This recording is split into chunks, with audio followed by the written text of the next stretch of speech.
I'd like to welcome each of you to week 10. Today I have a lot of information that I want to share with you, so I'm going to go ahead and jump right in. First of all, we'll look at the checklist for this week. If you look at the checklist, you have quiz 2, which is over chapters 8 and 9 from last week's material. I'm introducing you today to the skill themes. And so today we're looking at 3 chapters.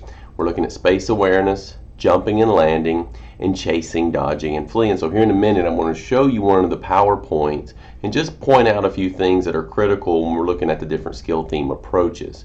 Now these PowerPoints are very short, but it gives you an idea of the progression that needs to be made when you're teaching skills to elementary students.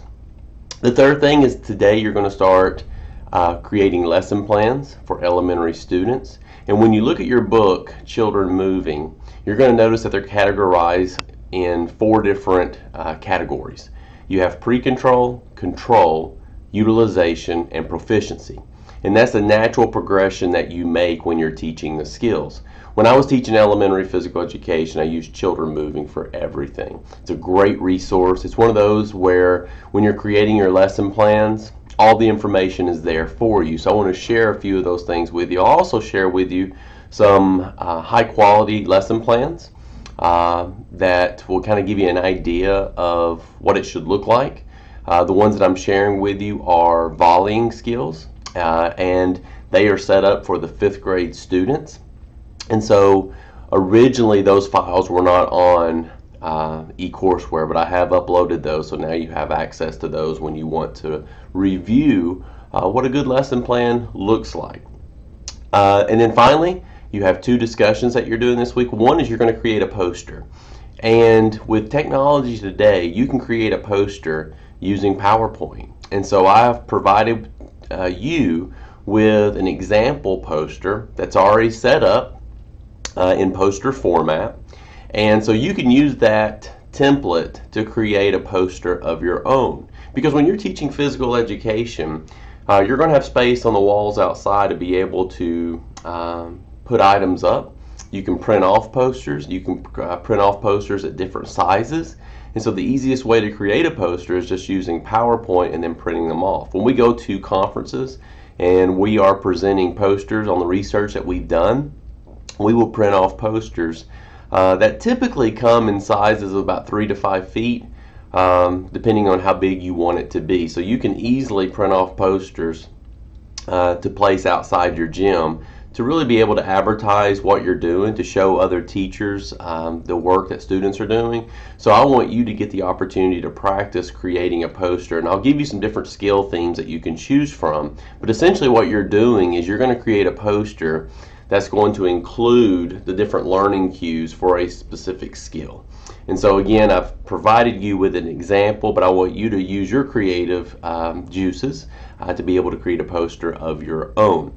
And then you'll also do another reflection. We're doing a reflection each week. A reflection is a way for you to kind of to dig a little bit deeper in regards to your own personal thoughts related to teaching elementary physical education. So let's go ahead and look at a few of these items. As you can see, you have quiz 2, and then if you scroll down, we have space awareness, jumping and landing, chasing, dodging, and fleeing. Again, I give you just the PowerPoint, but I also give you the PowerPoint that includes my voice, which gives you a little instruction as you're viewing these PowerPoint presentations. Again, these are less than 15 minutes, so it will not take you long to go ahead and view those. I highly recommend it. I have no way of knowing if you have watched those videos, but I think it's only going to benefit you to take a few minutes, listen to the PowerPoints, and just get a little insight into teaching elementary physical education.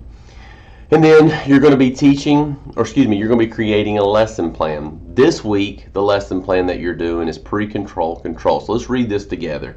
You will complete a lesson plan for the pre-control control level. Your task is to create a lesson plan using the template provided. You will create a lesson plan for the pre-control or control level using one of the skill themes, and again, one of the skill themes from this week, space awareness, jumping and landing, chasing, dodging, or fleeing.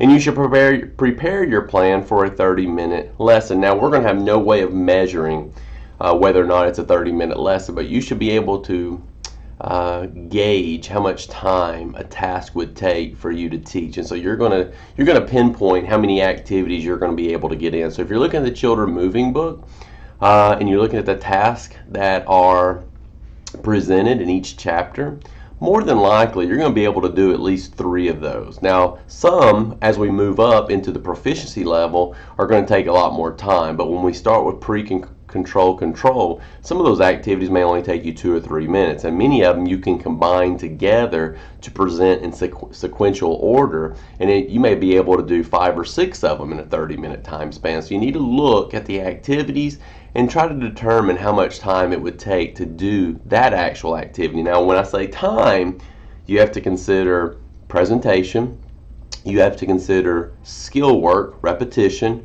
you have to consider refinement, and then an opportunity to practice it again. So you're not just going to give them 1 minute to try something and just move on to the next thing. There's teaching that goes in to each one. So keep that in mind as you're looking at the lesson plans that you're creating.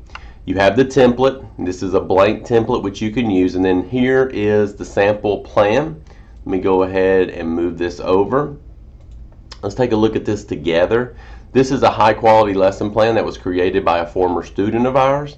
And so as you scroll through, you'll notice that you have the central focus, you have the standards which it is teaching to, you have the objectives for the lesson, you have monitoring student learning, you have the materials, the background and rationale, introduction, procedures, which is the heart of the lesson, and then you also have time for the closure. And as you can see beside each one, a gauge of time that it would take to go through each one, and then finally modifications. And what I've done is I've put together a learning segment. So in other words, these are 3 lessons that you would teach back to back as it relates to volleying skills. So those are there for you to look at.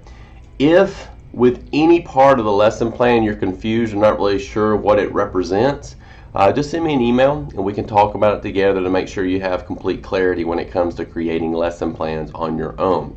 As you scroll down, actually let's go back up, because I want to show you a couple of things related to the PowerPoint. So let me go ahead and bring up the PowerPoint that I want to share with you.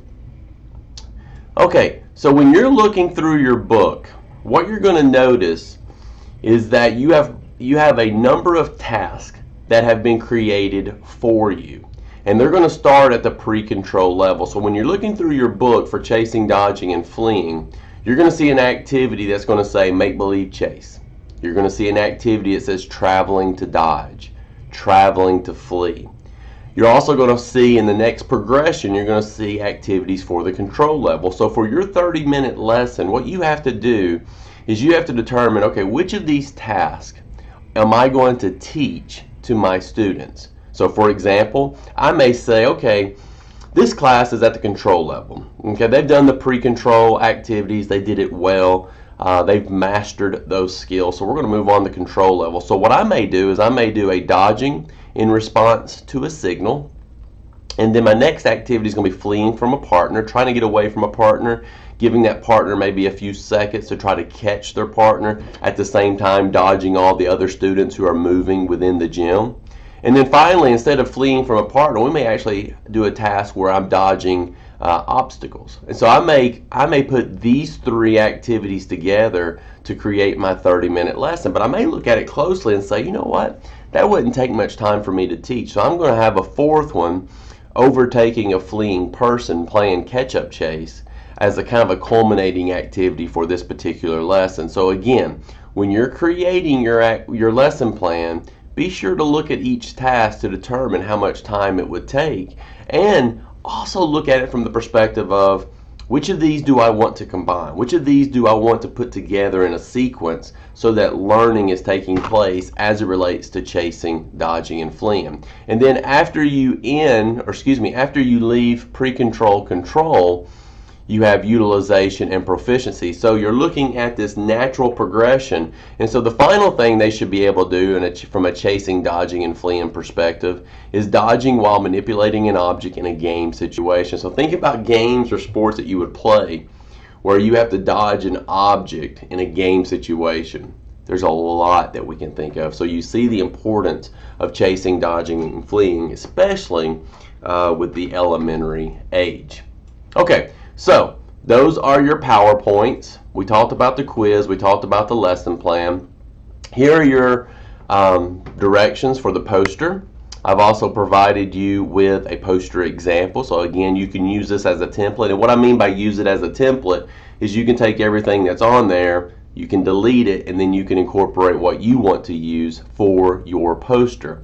Now the skill themes you can choose from: chasing, dodging, and fleeing, throwing and catching, kicking and punting, volleying, or dribbling with the foot. So I give you a variety of skill themes that you can choose from to create your poster. What I'm looking for is creativity. What I'm looking for is something that's going to grab the attention of the students as they walk by the gym, and something that's going to help them to better understand the skill that you may be working on.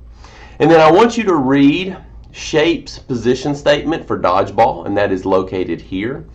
After you read it, I want you to answer the question, why is dodgeball still present in many physical education programs? This is a question that I ask my undergraduate students. This is a question I ask my grad students, because I want to know from you, why is dodgeball still happening? Why are people still playing the game in physical education? So this is a discussion. And then I want you to do the reflection for week 10. If you look at the questions for the reflection, let me go ahead and bring that up real quick. Here's the questions I want you to answer this week. As a teacher, how can you determine that student learning is occurring? Okay, don't just tell me assessment. Tell me how you know student learning may be taking place in your classroom. As a teacher, what would be the most difficult thing for you to manage? For example, students whining, student excitement, student injuries. What's something to be difficult for you? Student injuries, I could share with you some examples of injuries that occurred in my classroom, but I don't have time to go into it right now. But that was difficult for me. And so it may be something that you would struggle with as well. Why is feedback important in elementary physical education? How often should you provide students with feedback? I'm interested to know. I want to hear from you.